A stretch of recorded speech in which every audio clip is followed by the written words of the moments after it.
Hello and welcome to the Grey Campus PMP course based on the PMBOK Guide 6th edition. My name is Jim Owens. I have been PMP certified for about 20 years and I am a Prince 2 practitioner.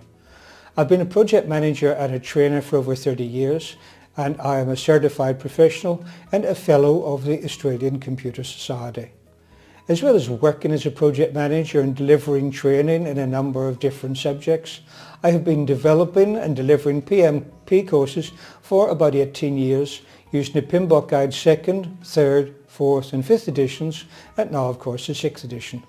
I obtained my PMP certification using the 2nd edition of the PMBOK Guide, where there are only about 11,000 PMPs in the world. And in case you're curious to know why I keep saying the PMBOK Guide instead of just PMBOK, it's because PMI prefers people to say the PMBOK Guide. The name PMBOK comes from two acronyms, PM, which stands for Project Management, and BOK stands for Body of Knowledge. In fact, one of the common PMP and CAPM questions is, what does PMBOK stand for? If you were to select the option, the Project Management Body of Knowledge, you would have failed the question, because the correct answer is a guide to the project management body of knowledge. Because PMI says the body of knowledge in project management is huge and can never fit inside a single book any more than the body of knowledge of medicine can. In fact, much of the book resides in the minds of project managers and academics. When I create online courses, I have delivered most of the training in person in groups as large as 75 and as small as 3 or 4. And over many years this has allowed me to gain significant feedback to tailor my courses and significant insight into how project management is actually undertaken in 20 or more industries, including government and the military. And in this series of lessons, I will walk you through every area of the PMBOK Guide 6th edition, and I will give you advice and examples from my own background where I can. I will also be covering the Code of Ethics and Professional Conduct that is included in the examination, but it's not actually part of the PMBOK. It's a separate document which you can download free of charge from PMI. And I will cover the differences between PMBOK Guide 5th edition and the PMBOK Guide 6th edition, and believe me, there are many. You must have a copy of the PMBOK Guide 6th edition because you will need to study it in conjunction with this course. It is highly recommended that before you watch a video, you read the corresponding chapter in the PMBOK Guide. If you have a copy of an earlier edition of the PMBOK Guide, please do not use it. It will confuse you, I can guarantee it. It must be the PMBOK Guide 6th edition because of the many changes between the two. And please do not use any study materials unless they were specifically designed for PMBOK Guide 6th edition. If you use the wrong versions of the study materials and you lose 4 or 5 questions in the exam, that is enough to fail. Believe me, it is a very false economy. Get up-to-date training materials. Right now you probably have many questions, and I'm sure that one of your biggest questions must be, have I chosen the right course provider? And that's a very sensible question to ask, because a course on such a large and complicated topic as PMP demands a considerable commitment from you, and you need to be sure it is worth it and that you've been taught in the correct way. And so I can reassure you that Grey Campus is a good choice. You will find that many other providers on the market produce courses that are largely just people reading the PMBOK Guide with maybe an extra comment now and then, and to be honest, you're not going to benefit from that because you can do that yourself, right? But at Grey Campus, we believe in teaching people, not just talking to them. We believe in explaining what a sentence or a paragraph or a definition means, as well as what it says. Sometimes I will read the actual text from the PMBOK Guide where it is necessary for you to know it and to be able to recognize it for the PMP exam. For example, chapter introductions, definitions, inputs, tools and techniques, and outputs, or where the meaning is already perfectly clear. but I will normally accompany that with explanations, clarifications, definitions and examples of my own. We believe at Grey Campus in going back to first principles, because if you do not have a firm grasp of the basics, then you will struggle and lack confidence with harder topics, and you will find that the exam thoroughly tests you on the basics. And so even if you're an experienced project manager, you must remember that in all of the courses that I run, people have to be experienced project managers just to take the examination. And in my classes, the project managers always agree they have learned a lot of information by going back to basics.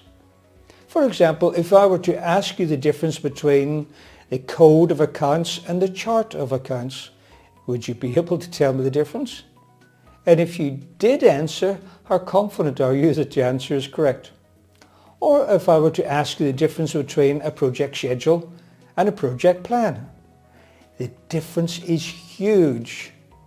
Or the difference between project documents and project business documents. And if you know the difference, can you tell me which ones the project manager is not allowed to update? Still feeling confident? And something else we strongly believe in at Grey Campus is that a lecturer must already be what they are teaching. Think about it. What sort of lecturer would you rather put your confidence in?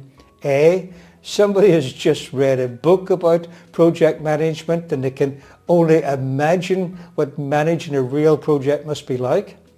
Or B, someone who has actually been a project manager in real industries in different countries, dealing with real project problems day by day and successfully completing projects, and has passed a PMP exam a long time ago and been recertified many times? I know which one I would choose. I can teach you with confidence because I am an experienced international project manager, as well as an experienced trainer and course developer. I'm PMP certified and a Prince 2 practitioner certified too. And I believe that my experience plus Grey Campus can give you the edge on your studies. Okay, so now you know the value of attending a Grey Campus course. You need to be sure that this course is what you really want to study. So who is this course intended for? Well, the course is intended to give a significant value to a wide range of people. For example, people who are interested in project management and they want to discover a better way to manage projects.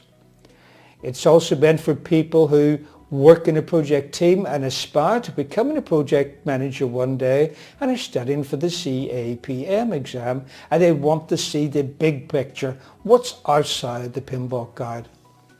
Or people who are project managers but they've discovered they can't get promotion or they're not given the big important projects to manage, and so they realize that they need a PMP certification to advance their career, because PMP certification is the widest recognized certification, the highest valued in the entire world.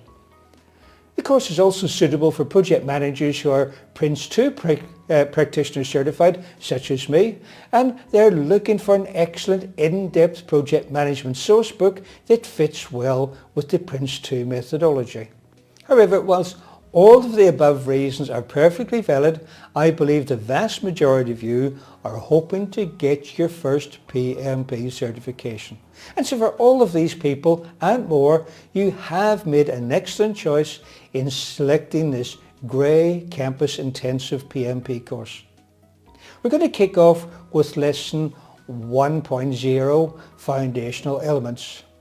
As I said before, if you have been managing projects for a while and perhaps you're familiar with the PMBOK guide or managing successful projects with Prince 2, then you may feel that you can skip this section.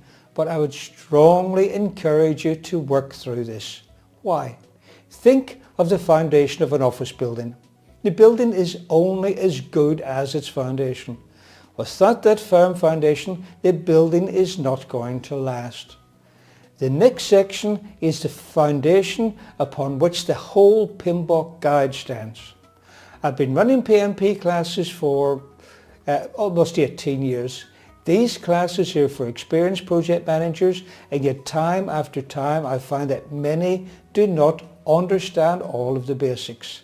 This can cost you the examination. Nobody can afford to lose a few questions, and nobody should lose a few questions, because it's foundational material, the stuff you should know inside out. I can guarantee that as you work through this section, you will discover things that you didn't know, and you'll also discover things that you thought you knew but were wrong. If there is something that you don't understand, it can have a cascading effect, causing you to misunderstand other areas as well. Anything that you don't understand or misunderstand means at least one failed examination question, at least one. I will give you one simple example.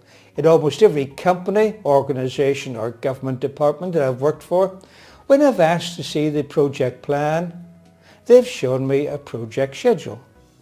A project schedule is not a project plan, it is a tiny part of it. What would you have shown me if I'd asked to see your project plan? Let's get back to the basics. Also you had 1.0 foundational elements, but please read the corresponding section of the PMP Guide 6th edition before watching the video.